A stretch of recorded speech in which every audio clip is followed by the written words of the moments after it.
Good afternoon on what is a bright, warm and sunny day. It is Sunday, the 11th of August, and I'm in the Read Nook with a nice hot cup of tea and a parcel to unbox. Just going to take the pair of scissors to this.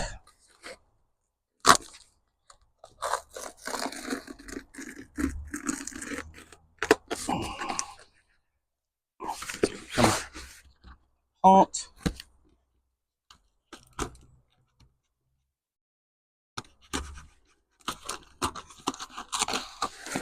It doesn't want to.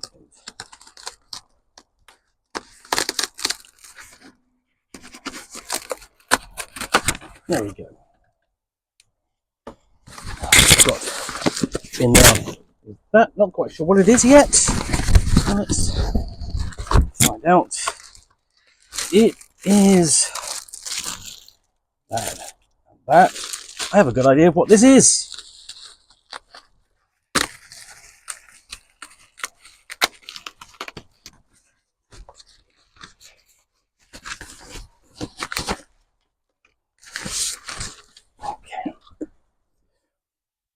You can't quite see what it is yet, but I will show you that. That's the postcard that comes with it. Gigantic postcard, but it's this. This is Moria.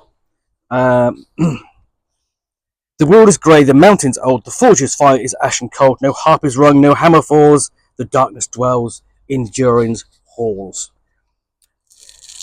This perhaps is one of the most anticipated supplements for the One Ring, basically the second edition, published by Free League Publishing, detailing as it does the mines and caves of what really is the archetypal dungeon in fantasy. It's here that the Fellowship pierces the misty mountains, attempting a quick route across, having failed at the pass, and there must confront goblins, orcs, trolls, and of course the Balrog. Hopefully, not something that the player characters in the One Ring will ever encounter. So there we go. There is the front cover. You've got the fantastic filigree artwork that depicts the door through which Gandalf and the Fellowship enter the mines. Inside, we have both an overview of the mines and a cross section. Yeah. And then we get onto contents page. Excuse me. And then you see this is done in typical Free League publishing style. You've got the little excerpts there, essentially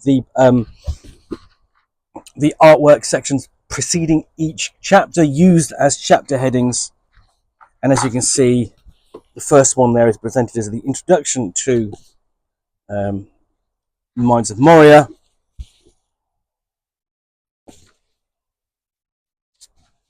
And you've got these fantastic illustrations inside. I really do like the artwork in the new edition of the One Ring. It really evokes the look and feel of the Unwin books published originally in the 50s and onwards. But you've still got these fantastic colour pieces. Here you get an idea of some of the depth and grandeur of the Mines of Moria. A discussion here of how to use Moria in your game. It's campaign focus. And this really, I suppose, is, ultimately, if you're a dwarf, you definitely want to go here. This is your ultimate destination to find out what happened to Durin in the events following the Battle of the Five Armies and the death of Smaug. But we're doing just a discussion here of Moria and the wider world, what role it plays, what its significance is, and so on, and really, how it sits as a place of fascination within the setting.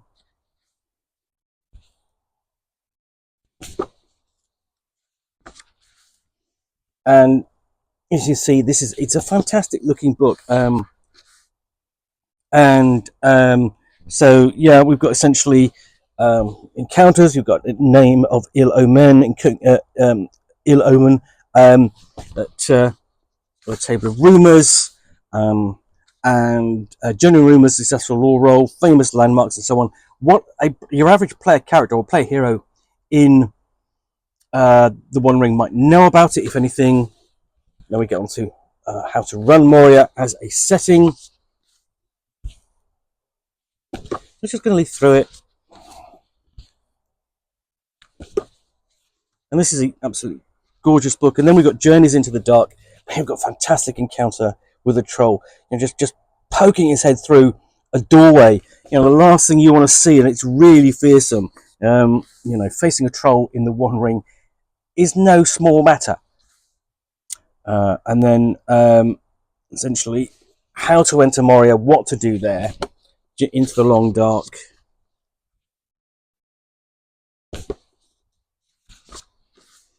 How to describe Moria, how to trigger fear with drums in the dark. Of course, fortunately, it's unlikely in the case of the player characters that they're going to take along with them a fool of a toque. But we've got various dire portents and things that can strike terror into the hearts of good fellows everywhere. Were they foolish enough to enter Moria? And then we have a random chamber encounter, because one of the things about Moria is it's so big, you can't really map it down to every detail. You'd be here forever. It would be almost unplayable. So you can get a general idea of its layout and scale from this map. But you get down in particular when you're away from sort of like the set piece locations, like the entrance or the throne room and so on. You've got these random tables. And similarly, you have a random orc band generator for encountering, creating encounters. And then got a section on fell foes, including orcs and how they are different from the orcs found elsewhere, the orcs of Moria, stats for them, illustrations, and also comparing them to the orcs of Mordor. So you can mix and match. They do interact with each other. Dwarves to be found there, refugees perhaps from and survivors from previous incursions. The Balrog, full stats for that. Foul beast, and then we have other foul things,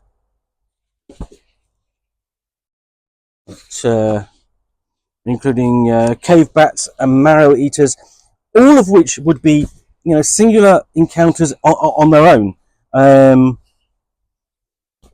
Rappers, some things knocking in the dark apart from those drummers, and stone toads. You see some of the illustrations are fantastic, and then the mansions of the dwarves, essentially the living areas, and the delving of the dwarves, and then the area beyond it, the Dimmerald Dale. So it's not focusing entirely upon the mines of Moria. It does look at the immediate environments outside it, so the Dimmerald Dale and the Dimmerald Stair. And then that has its own, essentially, map location there. And it's one, of course, that the remnants of the Fellowship, sans Gandalf, flee towards the end of the Fellowship of the Ring. Other locations include here, the mounds of Azam-Balazar. Yeah, I can't pronounce that. The East Gate. So we're looking at specific locations, so almost signature locations within the mines.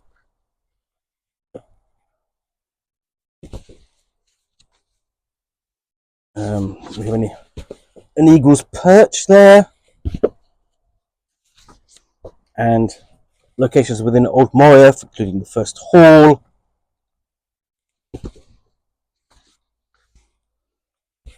second hall, and Durin's Bridge. So these can be used to essentially, you could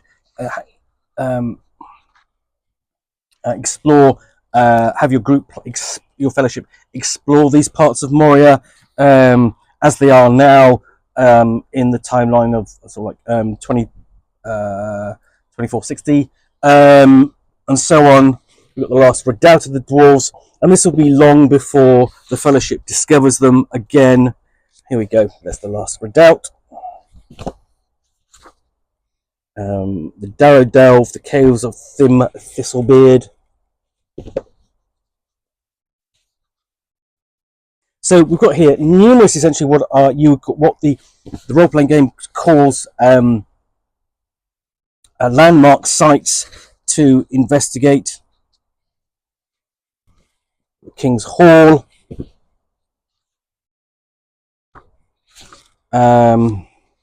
Chamber of Maribol, the Vault of Oak Tharbon, and this it sort of like does enable a fellowship in the One Ring to do something that it normally doesn't do in the game, which is a dungeon bash in a sense. You would give reason for it, I suppose. You want to explore the reaches of Moria, interact with NPCs and so on, rather than just go on a random sort of like delve, as it were.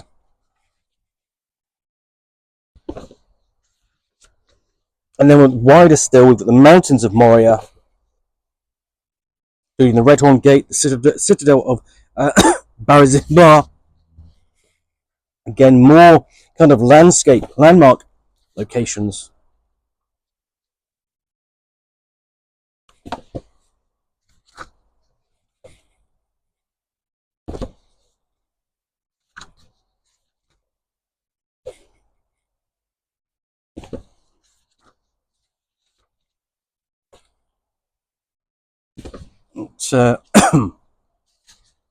And here we look at the road that runs through all of Moria, that runs directly through it. So I've just got the map falling out.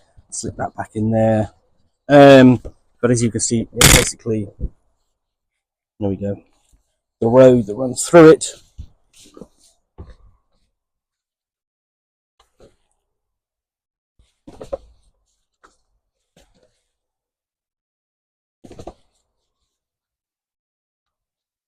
And then into West Moria, beyond into the lost citadel of the Ringsmiths.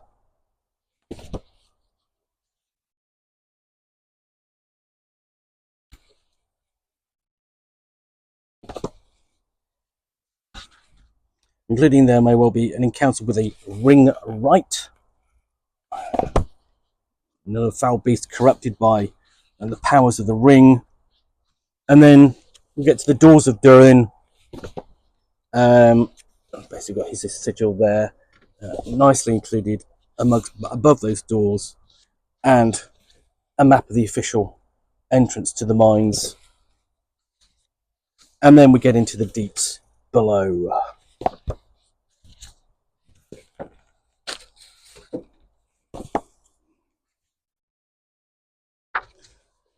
Including the location of a goblin village. And another thing I'm sort of vaguely reminded here of, essentially, of having mapped this out, is playing the Lego Hobbit game. Sort of like parts of this is, of course, set in Moria, but much earlier, or in the Goblin Caves and so on. So, you know, it's got that kind of feel. Got the Undin Temple, sorry. So even fouler beasts and fouler locations to be encountered and explored. The actual mines. We've been sort of like almost dodging around the subject of the mines of Moria. Not really got onto them until now. Right there. And they've got actually a bit of colour with the Balrog's throne, and you're just going, it's like you get the same going, it's fantastic that it's actually detailed. You're going, our players aren't going to go there. They're not that foolish. Or are they? So I'm thoroughly impressed by this. I really do like the level of detail, the numerous locations around which the Loremaster can build a campaign and encourage his players to participate. And then we've got an appendix dealing with Barlin's expedition, excuse me, and potentially playing the expedition. You could play as an all dwarf team because Barlin does invite to Bilbo Baggins to join him, and Bilbo Baggins declines. So there's that entire possibility. Got notes on mithril, the metal that, of course, every dwarven smith wants to get hold of and make something of to make a great artifact. And they've got a Moria magical treasure index because, as one of the greatest holds of the dwarves, there's just so much to be found there. That's not actually very long, but we've got for more details for character types, you can have dwarves of Nogrod and Belagost. So adding different essentially backgrounds for your player characters, and then solo Moria. The idea that you could potentially sort of play this as a solo campaign and reclaim Khazad-dûm. So you've got a guide there to solo play in the depths, and your band.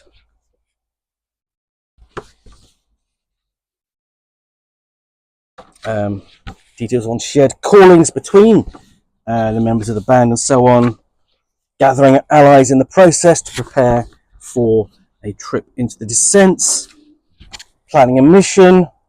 And so much of this could be sort of like given as sort of prompts and ideas, perhaps for standard play with your player characters, and then undertaking missions. Certainly helping you set them up. Just inspiration for the lore master. Solo tools for running campaign. Tables for fortune and ill fortune, because there's plenty of that to be found in Moria.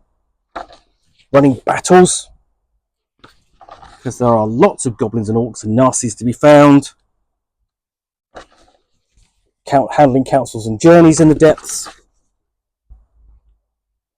You've got tables of events, and then once a trip is over, there is a fellowship phase,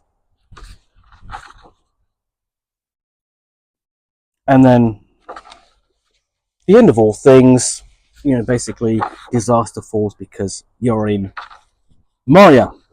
And of course, you've got the index and a sheet for essentially tracking your progress in the depths, and another map of Moria, including, you do actually get this bigger map which I'll unfold, and then you also get something else. I'll show you that as well.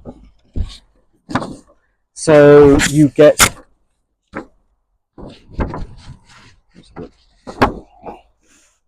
poster-sized map of Moria on one side, and then you get an immediate overall map of the area surrounding the entrance to it's this is sort of like a battle map, actually. There we go. And that slips easily into your copy of Moria. And then, of course, you've got that. Very nice. And last but not least, I can find my way to, there we go, opening this.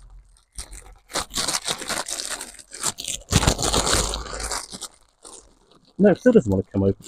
Just trying to find.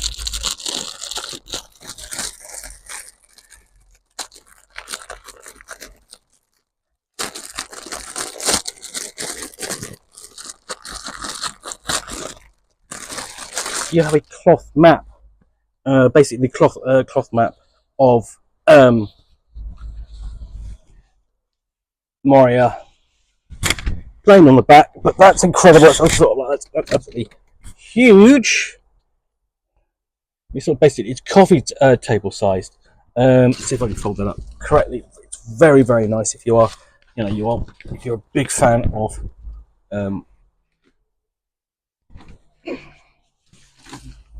the One Ring, you're going to want to have that as an addition. Get that out, put that on the table, and you can basically just sit there talking with your players and have them basically discussing where they're going to go, have their player heroes go in Moria. So yeah, really fantastic. So Hope you enjoyed that unboxing of the Nook. If you did, then please do click on the like button down below. And of course, if you've got any comments or feedback, I do appreciate you taking the time to post those.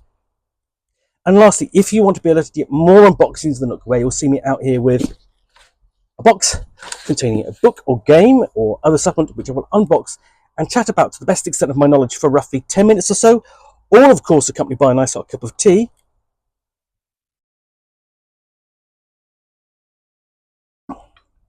then please do click on the subscribe button down below. Thanks again for watching another unboxing of the Nook. I will be back again soon with another one. Bye for now.